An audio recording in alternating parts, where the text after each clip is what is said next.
So welcome everyone. It seems like these days we have an important discovery every other week. And we just had an excellent, very interesting ITC colloquium by Aomawa Shields, and she will tell us some more later at this lunch.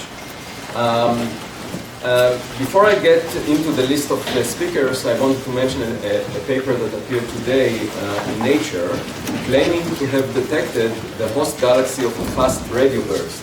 So as many of you know, fast radio bursts were a puzzle for over a decade, and it was not clear where they come from. And in this paper, the claim is that one particular fast radio burst was followed on in the radio, and they found within a couple of hours a fading afterglow within the error box of this fast radio. These fast radio bursts are found within typically 10 to 15 arc minutes, so we cannot localize them so well, but they found a fading afterglow, and that is happening. This afterglow is in an elliptical galaxy, and then to make their claim more robust, they argue that the redshift of roughly a half of that galaxy, the intergalactic medium provides a dispersion measure which is exactly the same as observed. So the excess dispersion measure, in addition to the galactic one, matches what you would get for the intergalactic medium at the standard cosmological parameters of the intergalactic medium. However, there are some concerns among other people that are not on the author list here about this association. And in particular, they claim that the chance of a random coincidence is less than 0.1% for transients that occur once, and that's all. They also admit that there are other FRBs, at least one of them, that is known to repeat. So there is one that repeated 10 times that was not published yet, and it would be hard to imagine a source at a redshift of a half repeating. It must be an explosive event if there is an afterglow. So there might be two classes of FRBs, but actually I wanted to ask if you want to say a few words, because you looked into it. Sure, yeah. So Idan and I are interested in these kinds of events. And so heard about this paper a few days ago. Is Idan here? Well, he did. I'm up here. Oh, do you want to say anything? Or, I mean, so basically the thing is, they're claiming that this radio transient, so there's this fast radio burst, and then very soon afterwards they see a more slowly evolving radio source. And they're claiming this source they can localize much better, and they're claiming this thing is associated with a fast radio burst. But the rapid fading that they're seeing involves the same fading to about 0.1 millijanskeys, which for a galaxy at Z of a half is really, really bright. And just from the spectrum, it's supposed to be this massive elliptical. There isn't any star formation, and the only other way to get bright radio emission from a radio galaxy, comparable to that, is from an AGN. An AGN are variable, and the sampling of this slower radio transient is really, I would say, not good enough to discard the AGN possibility. And like Avi was alluding to, if you run the numbers of the number of variable sources in their search area, expectation value is something like 0.1. So I think, if this holds out, this is exciting, but it's quite possible that maybe you're just, you're seeing an AGN that the variability happens to look like a fading source. So we actually just proposed for some more VLA observations to try and test that hypothesis. So everyone stay tuned. We should see if this is an AGN. And if it is, we'll have another presentation in a future ITC Luncheon. So today we have 4 speakers as usual. We will start with the CFA colloquium speaker, Eric Herbst, that is visiting us from Virginia, and he will talk about the question of does astronomy help chemistry? This is a very interesting question. Obviously chemistry helps astronomy, but he will discuss the other way around. We will continue with Idan Ginsburg from the CFA that will talk about scintillating synchrotron emission from supersonic star S2 in the galactic center. And then we'll continue with Natasha Flyer that is visiting from NCAR. And she will talk about radial basis function generated finite differences, new computational opportunities in the geosciences. And finally, we'll hear again from Aomawa, and she will talk about the rising Stargirls using theater, writing, and visual art to explore astronomy and astrobiology with middle school girls of color. Eric. Well, thank you very much. So, as was just said, my title, Does Astronomy Help Chemistry, is rather unusual because most of us astrochemists use chemistry to help astronomy. Now, it's certainly true when astrochemistry started in about the 1970s, when I was here, by the way. What was very exciting was just finding molecules in space. But after a while, we began to use them. And so most astrochemists, especially those like me who are funded by the NSF Astronomy, use chemistry to help astronomy, to understand astronomy, because molecules are excellent probes. Probes are, in the sense, they're spectroscopic probes. And from the spectroscopy of molecules, one learns about physical conditions. And they're kinetic probes. That is, if you understand the chemistry that's making the molecules, you also learn about physical conditions and indeed also about times, evolutionary times. And much of this pertains to star formation. But this is not the only way, the only direction, because I think it's certainly true that astronomy does help chemistry. And I gave a long talk on the subject this summer here at a meeting of the American Chemical Society. I'm not so sure they agreed or not, but in any case, I certainly do think astronomy does help chemistry. For one thing, it's a great motivator. And here's some of the few things I could say. The motivation comes from the fact that many of the molecules are exotic. Many of the processes that form and destroy molecules are exotic. And were not really understood at all before molecules started being discovered in space, especially in star-forming regions. So, for example, in the field of spectroscopy, one of the early undetermined radiolites was called exogen.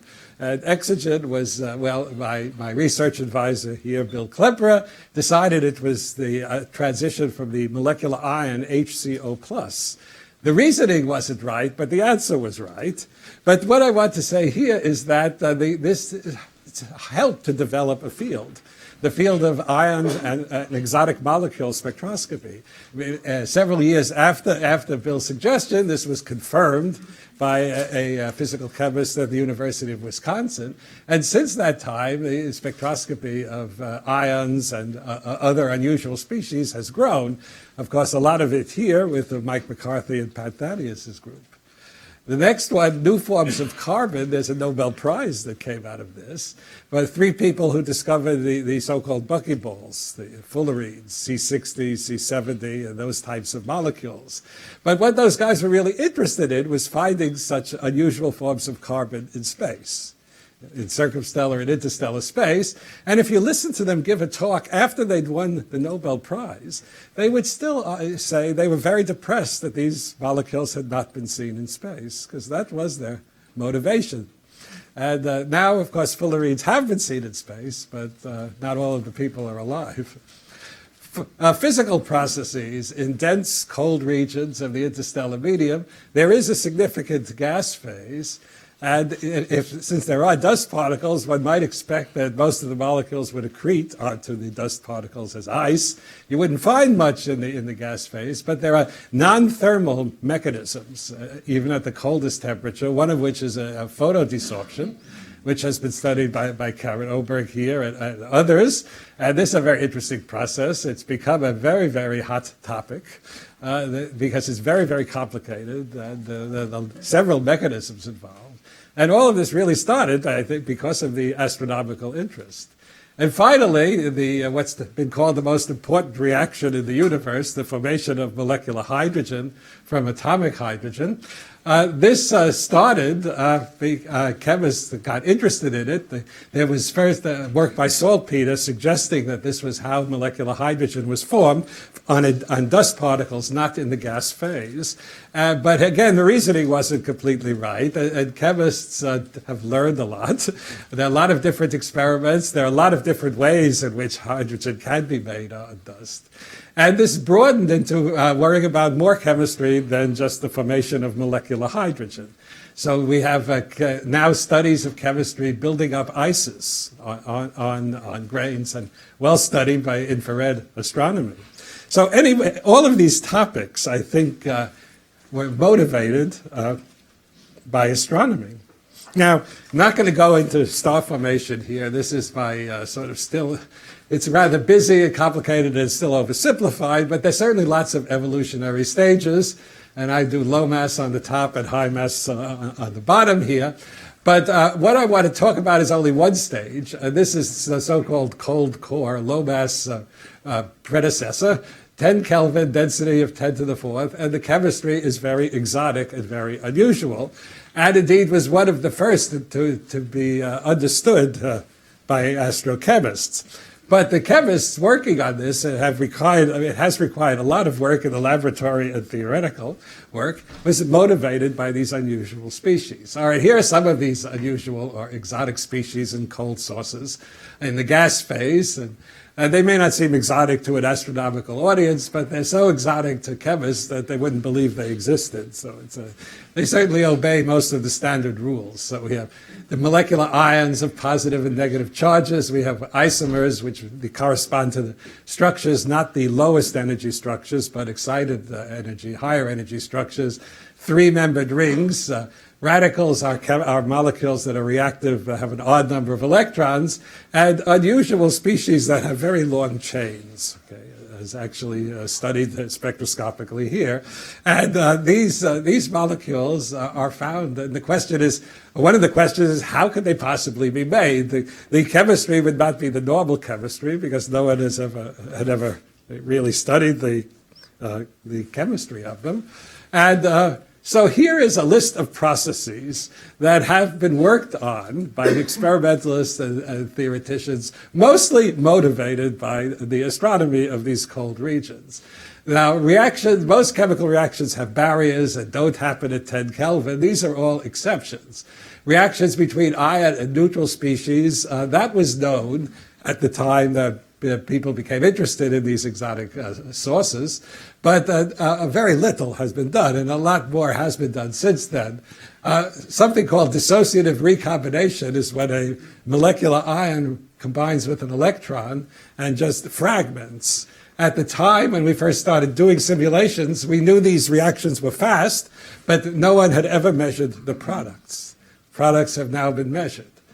Then, even though we used to say that all reactions involving neutral species had barriers, that's now known to be false.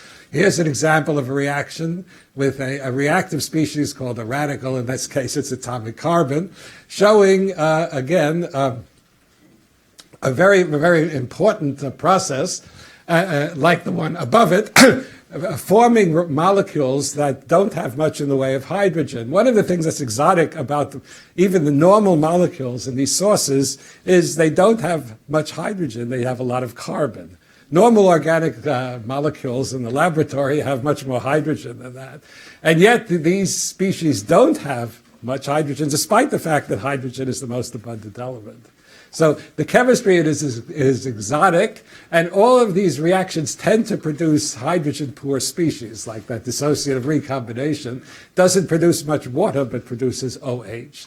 That radical neutral reaction starts with acetylene and makes something with fewer hydrogens. And as you get bigger and bigger, you have fewer and fewer hydrogens. Now, it turns out that even if there is a barrier in the system, these barriers can be tunneled under.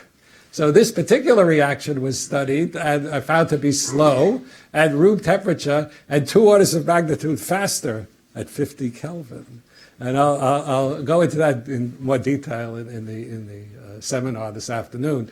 Radiative association, this is a very low density process that hadn't been studied. Two molecules actually just come together by giving off a photon. In the laboratory, you have to go to very, very low densities before it dominates over a three-body association, which a third body would take the energy away. But this now has been studied. It could be studied better, but these are studied in ion traps at very low density and agree with simple theories. The case of how you form negative ions, like this CNH minus, with N having several even numbers, this is still a battle. In fact, the last time I was here, I had a fight with someone on whether or not this process occurs. So we still haven't yet figured it out. But there certainly is great interest in it. Then there's the problem of nuclear spins. Now, I don't know if people here know the terms ortho and para. So consider molecular hydrogen. Each proton has a spin of a half, and the coupled spins are 1 and 0. And the 1 is called ortho and the 0 is called para. And this actually, because of the Pauli exclusion principle, affects the states that the molecule can be in. With ortho, it can be in one set of states, and with para in another set. And in the laboratory, the standard thing on Earth is ortho to para is always 3-to-1. It's called normal hydrogen. Three because they have a spin of I equals 1 has 3 m sub I states. Anyway. But that's not true in space. I mean, first of all, things are never that simple. You have a time-dependent system. You have a system out of equilibrium. And so we've been this business of measuring this in space has given us a whole new field. You can look at the Journal of Chemical Physics and find people trying to understand this, and yet they haven't quite succeeded. And finally, we worry about this isotopic fractionation. And this has been something that meteoriticists have been interested in. But chemists became interested in it when the fractionation, by the way, is if you take a ratio of say, deuterium to hydrogen, it's mostly 10 to the minus 5 in space, but in seawater, it's over 10 to the minus 4. So that's what we mean by fractionation. The isotopic ratio is different from the elemental ratio.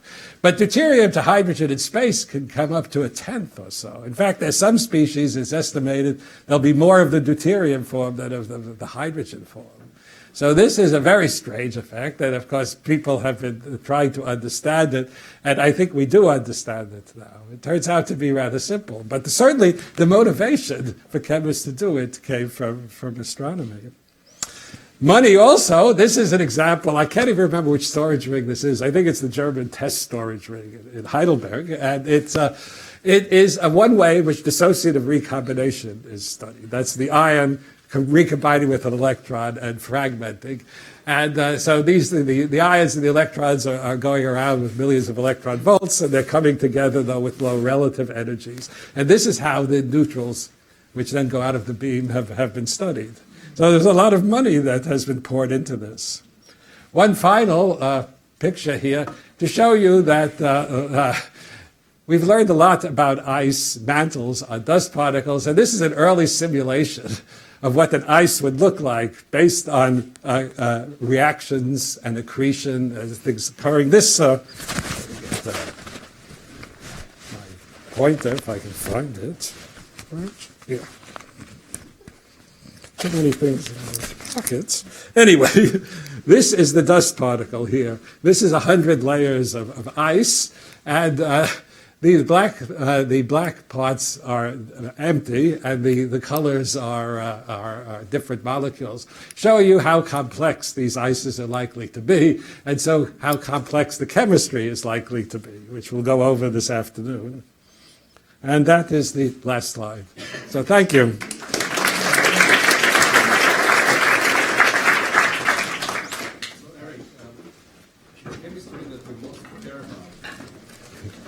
I'm sorry? The chemistry that you most care about is the chemistry of light. Yes. Do you think that we are thinking always about the chemistry of life in liquid water. Do you think it's likely that we will uncover completely different chemistry of life in other liquids elsewhere? Well, we haven't seen much in the way of any liquids, right? I mean, it's mostly, right, it's mostly solids and gases, right? There is ammonia? I mean, there are liquids out in space. Well, but the ammonia you detect is in the form of a gas or in the form of a solid. It's not really in a liquid. So you don't think that the sky will educate us about the other forms? Well, I think this will educate us on how big molecules could grow, and that was what I was going to talk about in the afternoon. So, but yes, I mean we're getting very close. Molecules have been now seen, bigger molecules have now been seen even in protoplanetary disks. So we're getting close to extrasolar planets. So. Other questions for Eric? Looks like everything was clear. Thank you.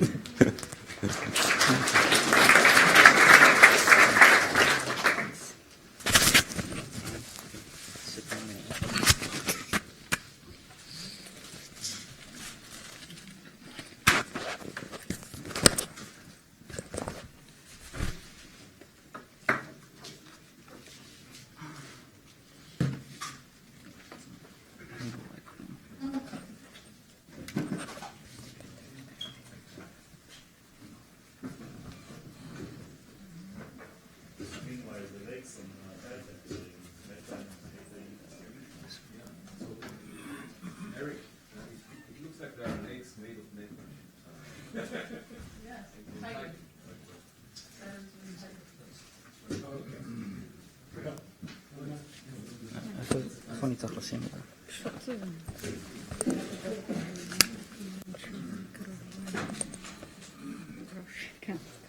פה? כאן? Okay. Are we ready to go?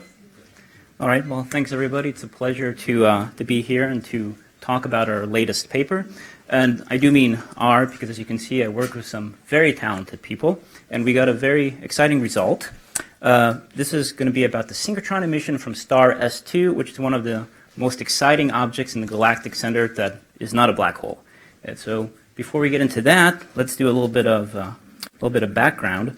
So the galactic center is roughly 8 kiloparsecs from us, which means that 1 arc second is about 10 to the 17 centimeters. And we're going to be looking at some actual, this is all real data from the VLT. It was taken over numerous years by Stefan Gilson. So both his group at Max Planck and Andrea Ghez at UCLA have done phenomenal work to study the orbits of stars in the galactic center. And this is, in a couple seconds, this is actually about 15 years worth of data. So really, really neat stuff. All right. And so we're going to go ahead and zoom in some more, and we'll show you the so-called S stars, a group of about 30 stars that are within the central arc second of the galactic center. So really, there's still a lot of ongoing work, and it's really exciting. And in a second, we're going to concentrate on star S2. All right. So S2, do we have a laser pointer? Okay, this is star S2. It gets, within pericenter, it gets to 0.015 arc seconds from Sagittarius A star. At that distance, it's traveling roughly 5,500 kilometers per second. Now, the ambient speed of sound near the galactic center is a few hundred kilometers per second, so this is indeed a supersonic star, and it's producing synchrotron emission. But before I talk about that, an interesting question is, well, how do you get stars such as S2 close to the galactic center? S2 is a massive star. It's a main sequence, but it's about 15 solar mass. It has a period of about 16 years. How do you get a star like that near a black hole? This is actually work that Avi and I did, well, actually I guess now it's a decade ago, so feel old anyway. So you start off with a binary system. As the star system gets near the black hole, the tidal forces tear the binary apart. So you have one companion fall into the gravitational well. The second companion gets the energy, just energy conservation, and it could be ejected into a highly eccentric orbit or possibly even ejected as a hypervelocity star. So this is what we proposed about 10 years ago, and I'm happy to say this still seems to be the primary mechanism to produce some of those S stars, such as S2. Great. So now let's go back to S2. Now, of course, this is Betelgeuse, which is not S2, but we're going to talk about the bow shocks. And if Gertrude Stein were here, she would say, well, it doesn't really matter because a shock is a shock is a shock, which is absolutely true. It doesn't matter if we're looking at Betelgeuse or S2. The shock mechanism is still the same. You have this, you have a forward shock, which compresses the medium and accelerates the electrons, and this is what we're interested in, the bow shock here. Okay, so before I get into, before I show you our results, just a bit of caution. So the physics of shocks is not the simplest thing, and there's quite a bit of unknowns. And in fact, so there's a lot of unknowns in the galactic center, and there's a lot of unknowns with the physics of shocks. When you combine them together, you do get quite a few unknowns. Nonetheless, we got an interesting result, but I just wanted to tell you a little bit, just give you a few examples.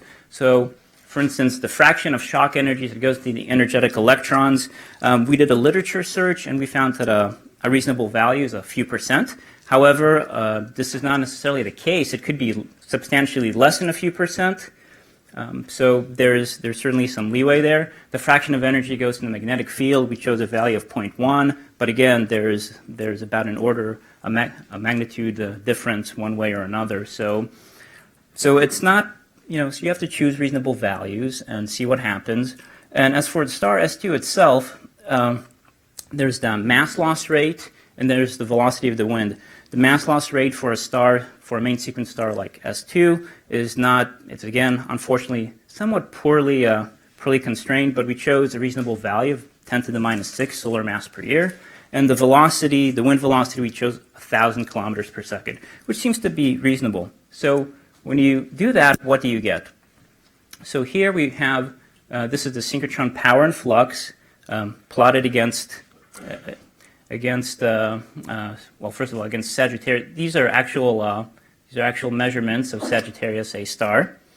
Now, if you look at the, here we have the frequency, and if you look at our values, we get pretty high, we get, well, quite high values on the order of 10 millijanskis for a star. So why do we have red, green, and blue? Because we decided to vary the mass loss rate and see how that affects the non-thermal synchrotron emission. So obviously, the more mass loss you have, if you go to 10 to the minus 5 solar mass per year in the red, you're getting a stronger signal. If you drop it down to 10 to the minus 7 solar mass per year, which is the blue, you get a weaker signal. But nonetheless, we still expect, even in the worst case scenario, a pretty strong synchrotron emission from S2.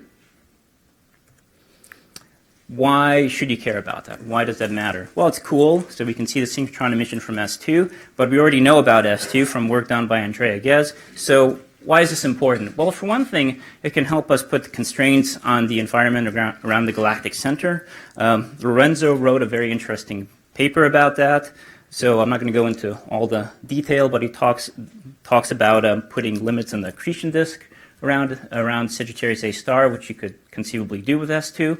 And if we can observe S2 in the radio, we get better stellar orbital measurements, substantially better than you can get with IR, which means we have a better value for the actual mass of Sagittarius A star, which is roughly 4 million solar masses, but we want better. Now, I think the most interesting thing is that, okay, if S2 is the litmus test for observing stars in the galactic center with synchrotron, but if we can see S2, maybe we can see stars that have hitherto been unseen. And if we can see stars that are closer to Sagittarius A star than S2, then at that point, you would expect some of those stars to precess due to frame dragging and also to the quadrupole gravity of the black hole, which means you can actually use them to test no-hair theorems. So you don't need another LIGO, you just need some radio observations, and there's your Nobel Prize. How exciting. All right, so hopefully I've convinced you that this is pretty exciting work. So we have a theoretical prediction. What about observations? Well, fortunately, there are some very, very bright observers here that I'm working with. So Tish, Michael, Lindy, and myself are all looking at some archival data right now. So we want to look at archival data to see if we can put any constraints on what's been on our theoretical prediction. and we'll take it from there, depending on what we find. We just started looking at this, but we'll take it from there, and maybe we'll put in some proposals, and hopefully maybe I'll give another talk at some point about actual results, and I'll put up my key points, and I'll stop.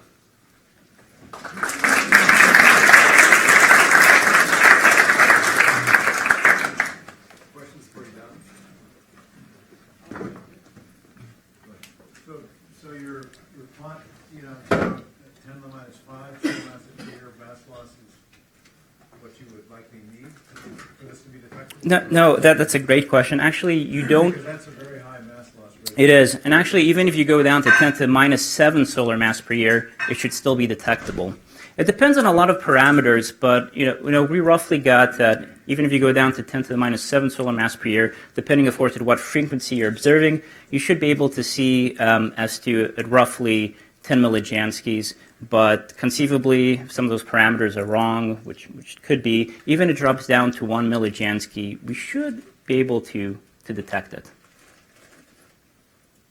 Other questions? Yes, Idan? Question along the same line. It's hard to see from up here, but it looked to me like the predictions were all below the detected level of Sagittarius star. Yeah. So when you say you're going to detect it, you will have to actually resolve it. Yes. So if you're at high enough frequency, you should be able to resolve it. Yeah. So that requires VLBA observation.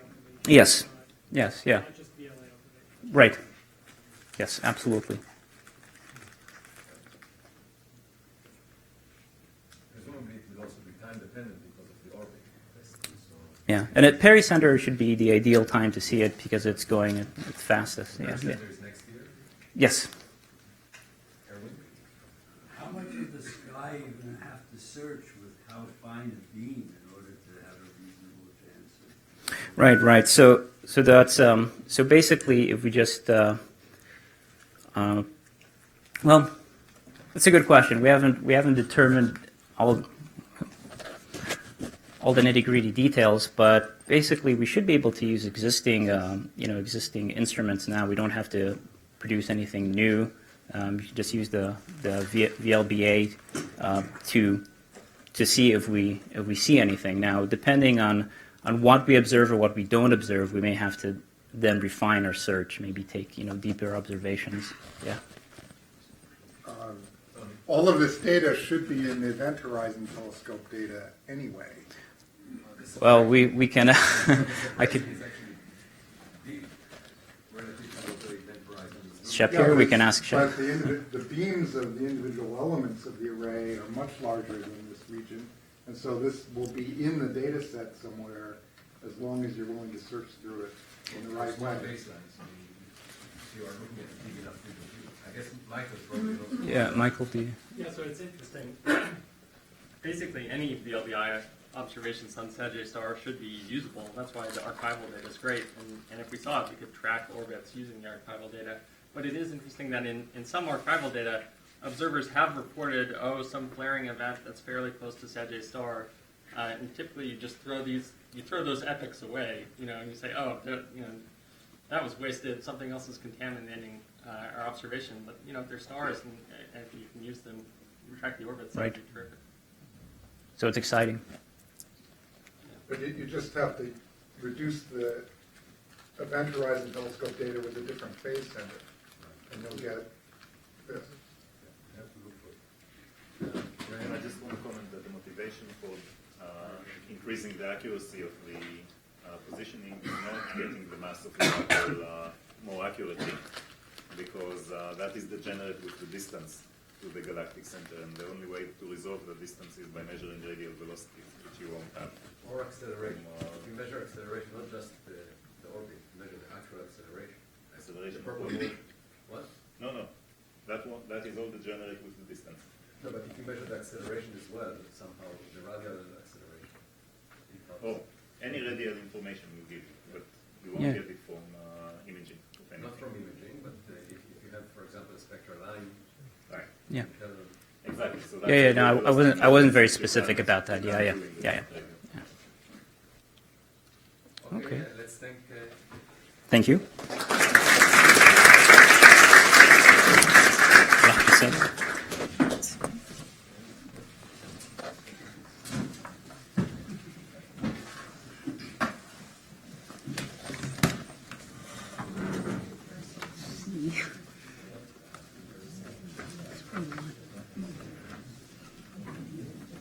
Do you have a light? Yeah, can you do that? I can't see. Oh, thank you.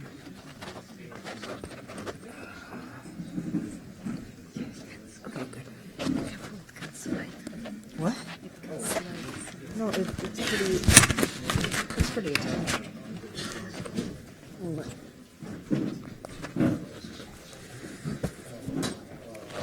Is that right? So when do I start? Oh, okay. So I'm Natasha Flyer. I'm from NCAR, and I'm actually a computational mathematician. My job at NCAR is I work across all fields. I work in climate, I work in weather, I work in solar physics, I work with astrophysicists, I work with mathematical biologists. What I do essentially is I try to develop faster, better, more accurate algorithms so scientists can get better results. So right here is just a turbulent flow that can occur in nature. This can occur anywhere. And it's at different resolutions. Now, one thing I want you to notice in this, there are no grids. There are no meshes. There are no coordinate systems. Nature doesn't have that. You look out at your observations, you don't see a grid. You don't see a mesh. You don't see a coordinate system. Those are all human imposed when we try to do our mathematics. The question is, can we get back to a state where we throw all that away? That's my job. Okay, so let's talk a little bit about history and how we developed all this.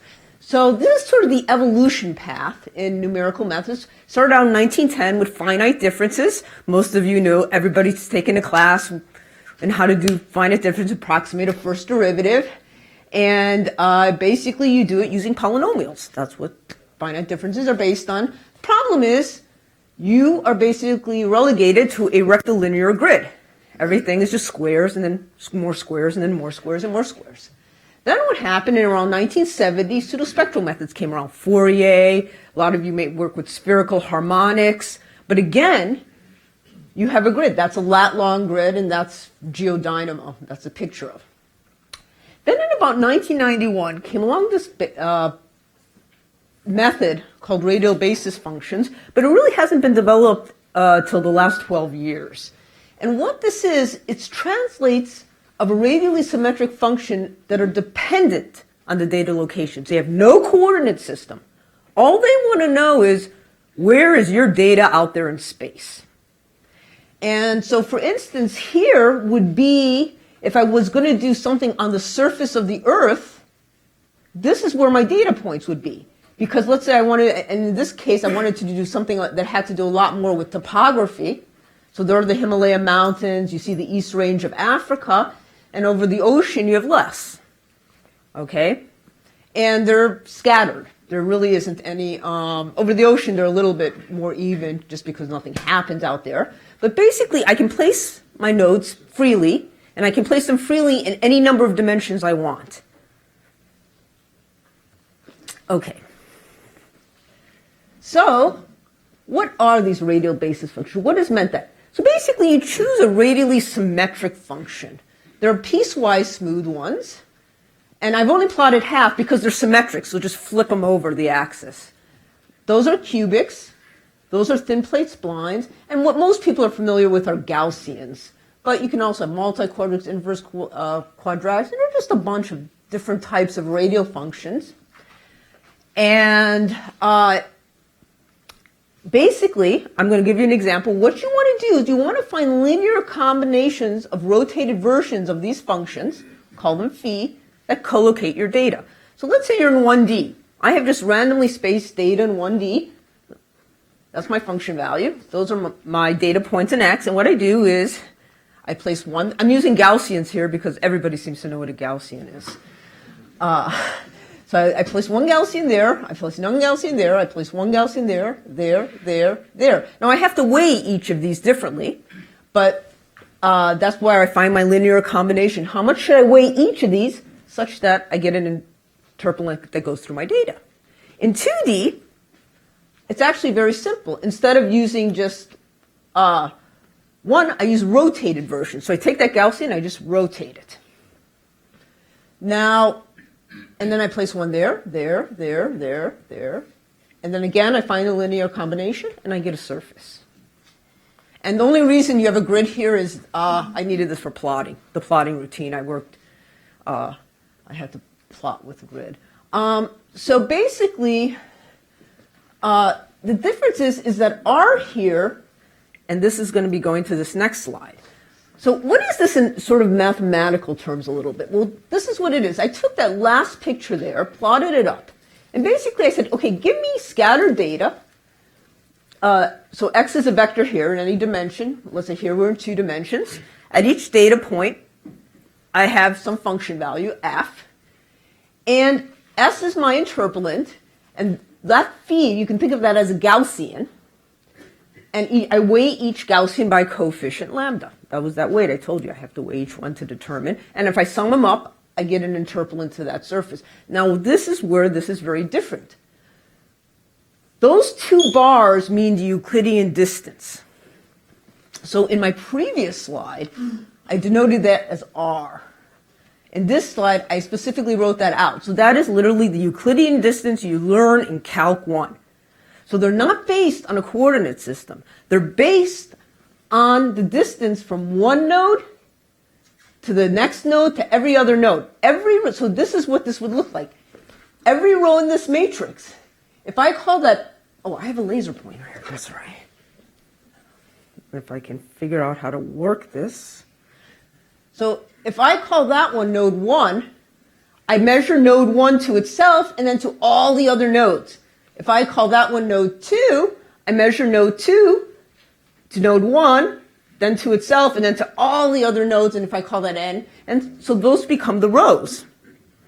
But there's no coordinate system involved. All I have to do is measure the distance. And then, at each of these points, I have my function values. I invert this matrix, and I get how much I should weigh each of these points by to get that surface. Now, there are theorems, which I'm not going to go into, that says no matter how I scatter these nodes and no matter how many dimensions, I've even done 20-dimensional problems, I'm always guaranteed that I can invert this matrix.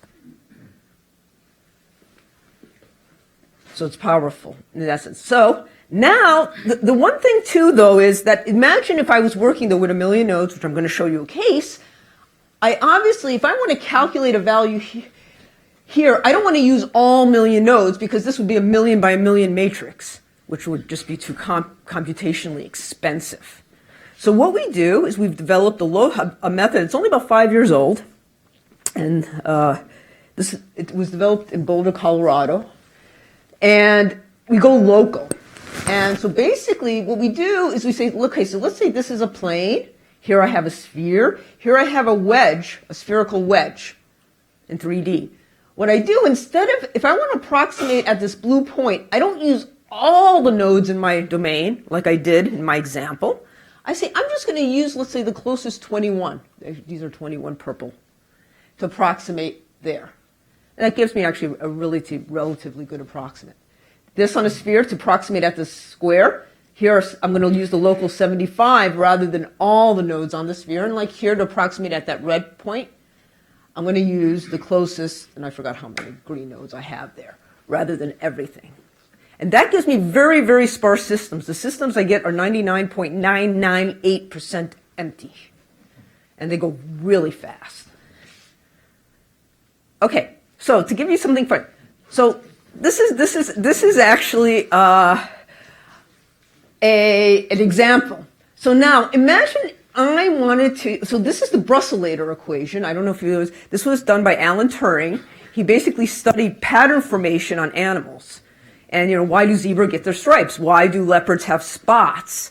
And he came up, it's a reactive diffusion equation that has parameters, and depending on how you set the parameters, you get different patterns in nature. So here, basically, all I have to do is spread my nodes over the frog. This is my frog, okay?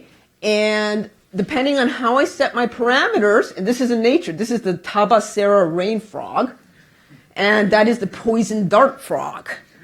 So, and I only have to use 560 scattered nodes, and the nodes serve both as the collocation points and to define the body shape of my object. simultaneous. So I don't have any coordinate system. I'm using my notes to actually define the shape of what I want to solve on.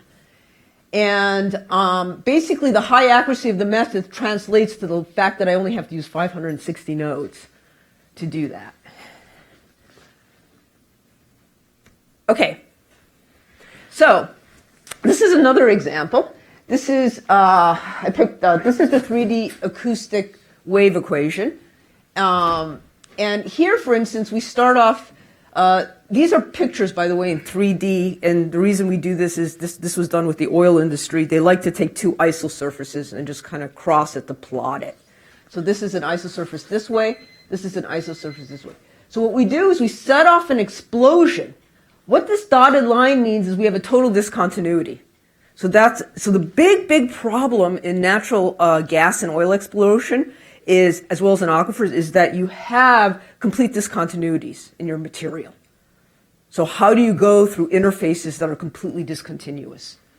And so here you have an explosion, here you get your wave, and you can see your reflected wave, your transmitted wave, and so forth.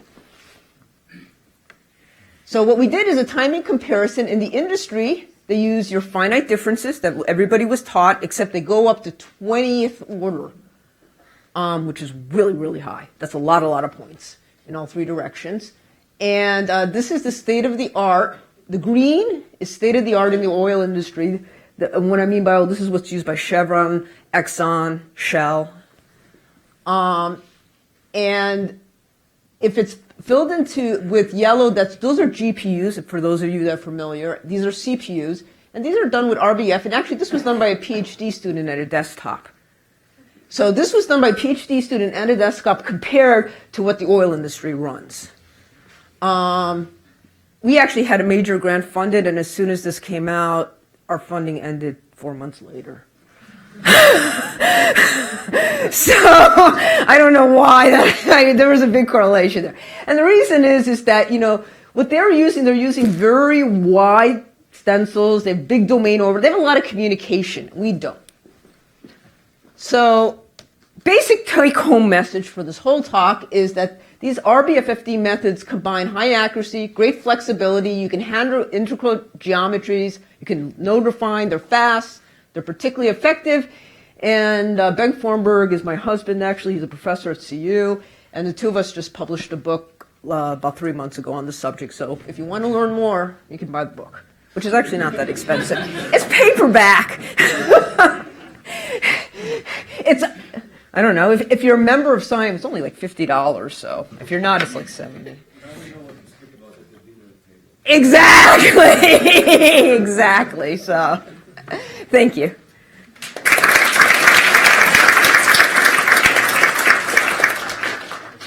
This is very interesting, but I had a question about the surface. So you started out with these discrete points, and then you used the Gaussians, and by choosing the coefficients, you were able to generate a surface.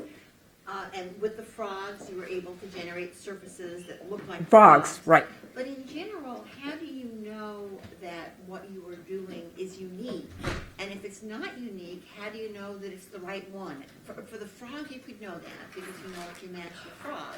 Well, generally. In general, what is the meaning of this surface, and how do you? Okay, so generally in the atmospheric sciences, for instance, or for instance, like, let's say we do hurricane modeling, because actually that's a really good example. So everybody knows what like the eye of the hurricane looks like, and they've seen pictures of like the clouds around it.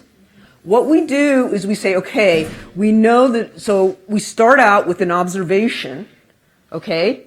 And what we do is we can cluster points however we want. So we'll cluster points of a certain radius. And so basically in a radius of, let's say, 500 kilometers, we can have resolutions go from 20 meters all the way, let's say, to 10 kilometers. And we know that this is going to go in this swath. So that's how you do it. Basically what you do, you have to know some physics of your problem in the sense, or like if I'm doing a boundary layer, the one I showed you, I know, for instance, that boundary layer doesn't go above 4 kilometers above the surface of the Earth. but I have to do the whole model goes to 10 kilometers. So I go from 10-meter resolution at the bottom all the way up to 500 meter resolution at 10 kilometers. And I just have a fall off like that, so it's layered. Therefore you just resolve it. So basically you know where the concentrations of your physics is going to be. So you're putting the information in. Right. Ahead of time. Okay. In that. I know, yeah, sorry.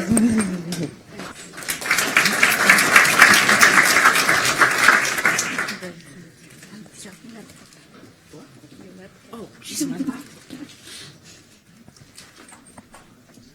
Sorry.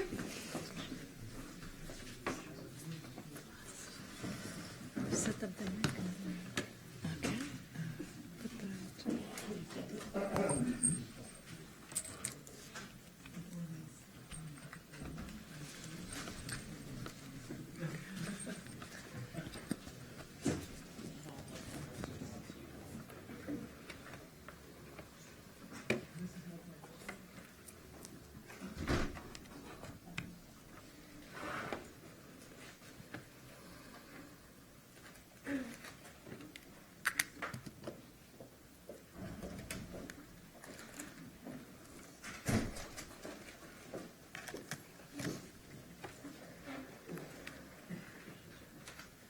Okay. Good afternoon. My name is Aomawa Shields, and I am an NSF postdoc fellow at UCLA and also here at Harvard during the summers. And for those of you who attended the ITC colloquium earlier today, you heard me talk about my research, exoplanet climatology research. And now I'm going to talk about the educational organization that I founded and serve as director of, called Rising Stargirls. And the mission of Rising Stargirls is to encourage young middle school girls of color to explore astronomy and astrobiology using theater and writing and visual art. Underrepresented minority women, that is, women who are African American, Hispanic American, Native American, or Hawaiian Pacific Islander, were awarded 2% and 3% of the bachelor's degrees in physics and astronomy, respectively, in 2013. But evidence suggests that kids stop pursuing STEM fields long before college due to a lack of self-confidence and few role models who look like them. Middle school in particular is a critical time for girls. It's the time when they start to shift the focus on their physical appearance and how they're being perceived by others, and less on how they think and feel about the world. This is when feelings of low self-esteem and a lack of self-confidence begin to take root. There's therefore a critical need for an innovative approach to astronomy and astrobiology learning that targets these URM girls early on. And it's been shown that literary and role-playing exercises improve engagement and excitement in astronomy and astrobiology learning and increase confidence in answering questions. So I wanted to try to find a way to show these girls that just as we would miss out on so much information about the Milky Way galaxy, for example, by looking at it in only one region of the spectrum, then if we looked at in other regions of the spectrum, so too is there's so much to these girls, so much more than meets the eye. And in fact, even average math achievers with an expectation of attaining a science-related career have a higher probability of earning a bachelor's degree in physical science or engineering than the highest math achievers with no such career expectation. This highlights the importance of encouraging girls to develop an expectation of science-related careers early on. So I developed a workshop called Universe, More Than Meets the Eye. And we teach core concepts in astronomy: scale, solar system, what exoplanets are, where life might exist elsewhere in the universe, different types of stars, constellations. But all these activities that we're doing, we do with a creative element. So there's always some sort of theater, visual arts, or writing element to the activity.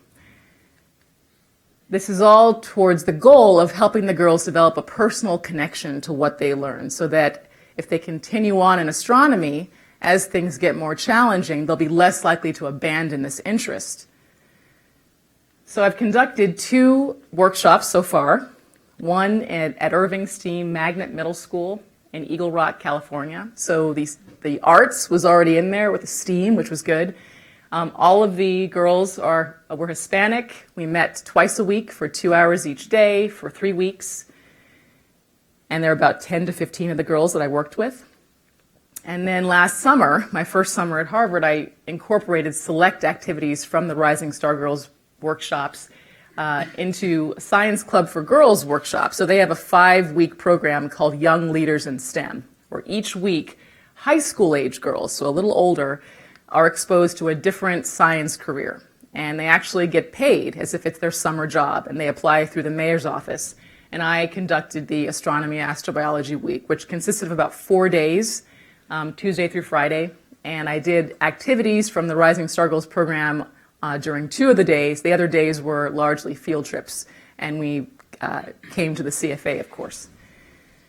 And evaluation and assessment metrics were incorporated in both workshops. I started off by sharing with these girls my personal story. I thought it was important that they know that scientists aren't just born fully grown adults with calculators and computers strapped to their waists.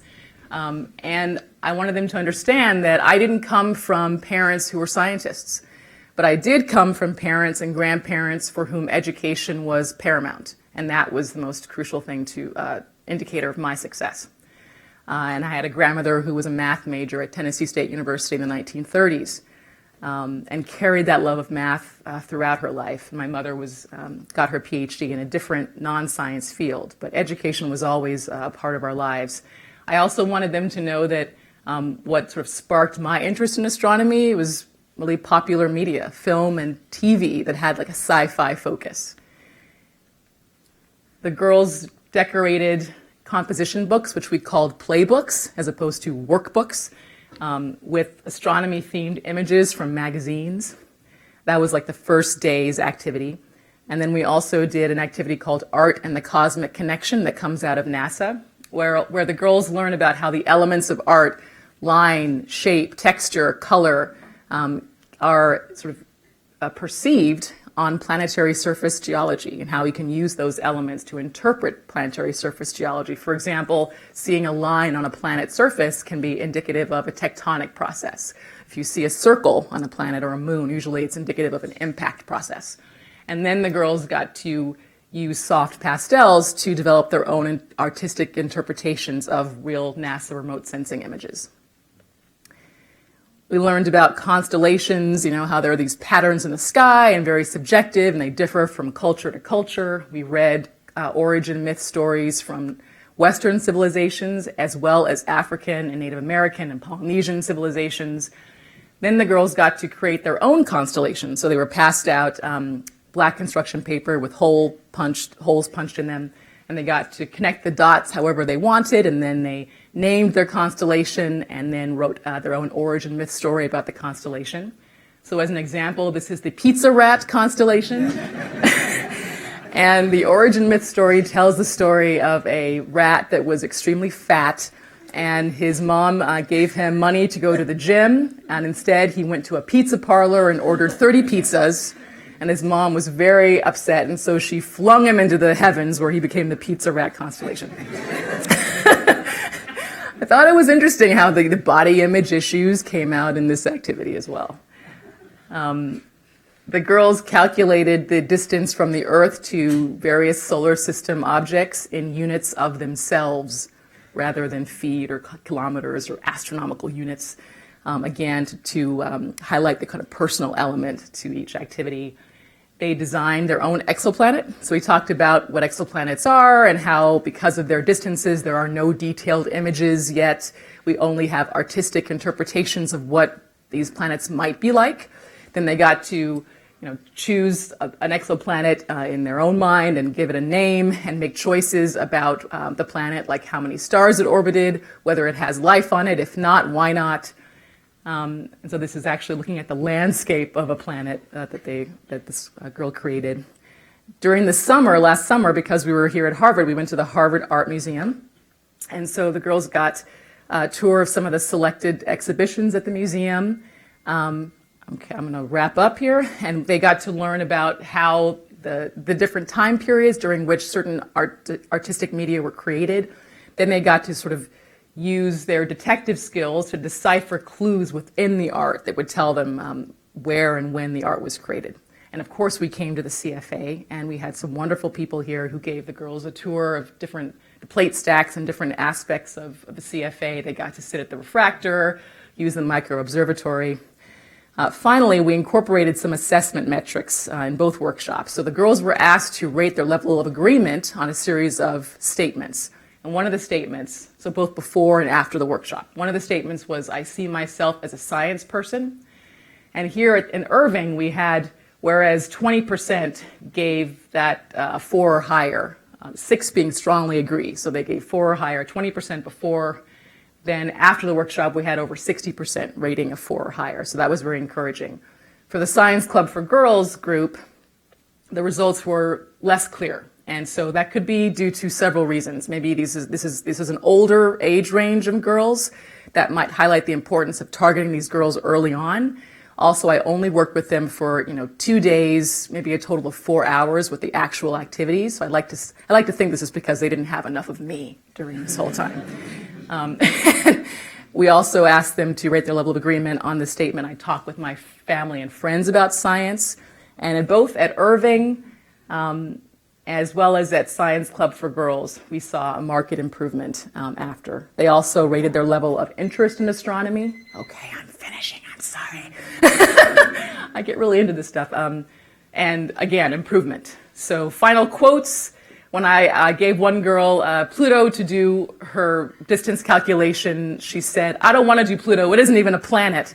So that was great to see that things we're learning about were sinking in. And whereas no girls knew what astrobiology was before the workshop, at the end when I asked them what came to mind when they heard the word astrobiology, they were saying all sorts of astrobiology related things. And when asked what they liked most about the workshop, nearly all of them mentioned the creative element, so that's very encouraging. And they loved doing the exoplanet activity and being able to tell them that we're discovering so many planets almost daily that are very strange and unusual, and that we could discover a planet that looks like their planet is great. So for more information, see the website, and thank you to all my funding sources and everyone at the CFA who helped bring these girls to visit last summer. Thanks so much.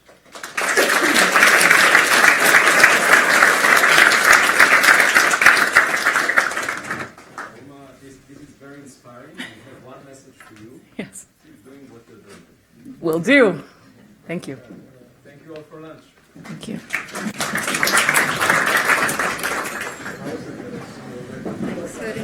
Oh, thank you.